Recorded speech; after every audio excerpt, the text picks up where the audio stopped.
কুমিল্লার চান্দিনার মাধাইয়া বাজারে অগ্নিকাণ্ডে শতাধিক দোকান পড়ে গেছে। রোববার দিবাগত রাত ১২টার দিকে এই অগ্নিকাণ্ডের সূত্রপাত হয়।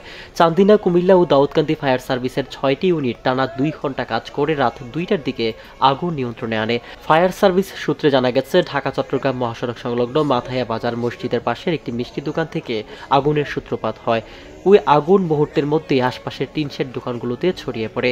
মাধাইয়া বাজার ব্যবসায়ী সমিতির সভাপতি কে এম জামাল জানান, মাধাইয়া বাজারের সবচেয়ে গুরুত্বপূর্ণ ও ব্যবসায়ী এলাকায় এই আগুনের ঘটনা ঘটে। এতে শতাধিক দোকান পুড়ে গেছে। কুমিল্লা ফায়ার সার্ভিসের সহকারী পরিচালক নিউটন দাস জানান, প্রাথমিকভাবে জানা গেছে সালাম মিষ্টান্ন ভান্ডার নামে একটি দোকানের চুলা থেকে আগুনের সূত্রপাত হয়।